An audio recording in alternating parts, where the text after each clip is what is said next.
নমস্কার, আমি শ্রুতি। আর আমার একটি গেট রেডি উইথ মি ভিডিওতে আপনাদের সকলকে অনেক অনেক স্বাগত। দিনটা ছিল 25শে বৈশাখ। আর 25শে বৈশাখ হবে একটু শাড়ি পরবো না তা তো হয় না। তো তাই জন্য শাড়ি পরে ঝটপট করে একটা হালকা মেকআপের জন্য রেডি হয়ে নিয়েছিলাম। ফার্স্টেই অ্যাপ্লাই করে নিলাম একটা হাইড্রেটিং স্প্রে, আর তারপর একটা ময়শ্চারাইজার। সামার বলে কিন্তু ময়শ্চারাইজার স্কিপ করা যাবে না। এরপর আমি খুব একটা কালার কারেকশন করছি না, ডাইরেক্ট ডট ডট দিয়ে একদম সামান্য একটু ফাউন্ডেশন লাগিয়ে দিচ্ছিলাম। আর ফাউন্ডেশনের মূল মন্ত্র কী বলুন তো? Blend and blend. শুধু ব্লেন্ড করে যাও যতক্ষণ না পর্যন্ত সেটা ফেসের সাথে একদম ইভেনলি মিশে যাচ্ছে। ব্লেন্ড ততক্ষণ করা উচিত যতক্ষণ না পর্যন্ত আপনার একদম ইভেন মনে হচ্ছে। আর গলাটা কিন্তু ছেড়ে দিলে চলবে না, গলাটাও কিন্তু ইকুয়ালি ফেসের মতনই মেকআপ করতে হবে। এরপর শার্লট টিলবারের একটি কম্প্যাক্ট পাউডার দিয়ে আমি জাস্ট কাঁচা পেস্টটা যেটা ছিল সেটাকে সেট করে নিচ্ছি। এবার পালা আমার আইব্রোটার। আমি বরাবর একটু আইব্রো নিয়ে ভীষণ কনসিয়াস থাকি। তো ভালো করে যতক্ষণ না আমার আইব্রোটা হয় ততক্ষণ কিছুতেই মনে শান্তি আসে না, কুতকুত করতেই থাকে। তো আমি একদম ন্যাচারাল রাখতে চাইছিলাম, তাই আমি জাস্ট একটা ব্রো পেন্সিল ইউজ করলাম। এরপর আমার রসগোল্লার মতন গোল গোল গালগুলোকে একটু না কাটলে চলে।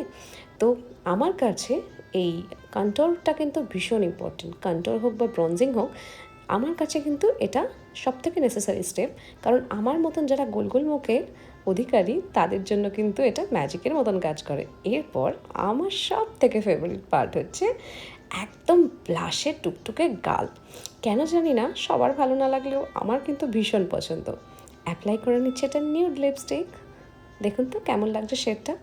আর আমি কখনো একটা লিপস্টিকের শেডে সন্তুষ্ট থাকি না, 2-3খানা 4খানা লিপস্টিকের শেড যতক্ষণ না পর্যন্ত ম্যাচ করি আমার শান্তি হয় না। তো ভেবেছিলাম আইটা একেবারেই ছেড়ে দেবো। তো একটা ব্রাশ নিলাম, যে ব্রাশটার মধ্যে কালার কিছুই ছিল না, জাস্ট যেটুকু কালার ছিল সেটাই চোখের ওপরে ব্লেন্ড করে নিলাম। এবার আরেকটা ব্রাশ নিয়ে চোখের নিচে স্মাচ করে নেওয়ার পর ভালো করে মাস্কারা লাগিয়ে নিচ্ছিলাম। আর মাস্কারা কিন্তু মেকআপের ভীষণ ইম্পর্ট্যান্ট একটা পার্ট।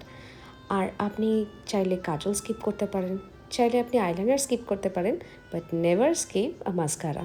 কারণ মাস্কারাতে কিন্তু আই ভীষণ এনহ্যান্স হয়। তো always try to invest in good mascara. এবার আমি শার্লট টিলবারের একটা ফিক্সিং স্প্রে দিয়ে মেকআপটা ফিক্সিং করে দিলাম। ব্যাস এইটুকুই তো কাজ। এবার মেকআপটা হয়ে যাওয়ার পর আমার কেন জানি না চোখটা একটু খালি খালি লাগছিল, তাই আপার ল্যাশ লাইনে একটু কাজল অ্যাপ্লাই করে নিচ্ছিলাম। আপনারা নিজেরাও ট্রাই করবেন। আপার ল্যাশ লাইনে কিন্তু কাজল অ্যাপ্লাই করলে চোখটার একদম ডেফিনেশনই বদলে যায়। দেখুন তো অল্প বা মিনিমাম সাজেও কি ঠিকঠাক লাগছে আমাকে। তো এবার বেকার একটু হাইলাইটার সামান্য অ্যাড করে নিলাম, আর পরে নিলাম একটা ছোট কালো বিন্দি। আমার টিপ নিয়ে বড় সমস্যা হয়, যখন আমি টিপ পড়তে চাই নিজে নিজে তখনই হয় ডান দিকে সরে যায়, নয়তো বাঁ দিকে। কী জানি কেমন ঠিক করে পড়লাম। আর এবার একটু চুল করে স্টাইল করে নেওয়ার পালা। তো বলুন তো কেমন লাগছে এই লোকটা। আর যদি ভালো লাগে, আর আমার এই সিম্পল এভরিডে মেকআপটা যদি আপনাদের ভালো লেগে থাকে, অবশ্যই ট্রাই করবেন। এবার আমার তো সাজগোজ রেডি, ভালো এবার মেয়েকে রেডি করার, কারণ সেদিন তো রবীন্দ্র জয়ন্তীর প্রোগ্রাম ছিল। তো ওকে তাড়াতাড়ি করে ঘুম থেকে উঠিয়ে নিয়ে ঝড়ের গতিতে আমি ওকে রেডি করছিলাম, কারণ আমি হয়ে গেছিলাম ভীষণ লেট। তো তাড়াতাড়ি করে এখানে ওকে শাড়িটা পরিয়ে দিচ্ছিলাম। এবার পালা চটপট করে ওর চুলটা বেঁধে একটা খোপা করে দেওয়ার। কিন্তু আমি যখনই ওর চুল আঁচড়াতে যাই ও এত কান্নাকাটি করে, ওর নাকি সবসময় আমি চুল বাঁধতে গেলে মাথায় লাগে। তো ছটপট করে এখানে একটা আমি বান অ্যাটাচ করে ফুলের মালা লাগিয়ে দিয়ে একদম সামান্য একটু মেকআপ করছিলাম। নাচ করবে, একটু মেকআপ না করলে হয় বলুন? বাচ্চা মানুষ, বাচ্চাদের ফেসেও মেকআপ করানোর আগে আমি কিন্তু সবসময় একটা ভালো বেবি ক্রিম বা বেবি ময়শ্চারাইজার ফেসে অ্যাপ্লাই করে নিই।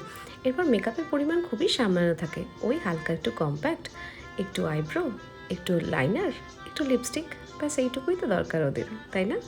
তো এখানে আমার পুচকিকে লিপস্টিক পরে নিয়েছিলাম, আর লিপস্টিক পরতে তিনি বড্ড ভালোবাসেন।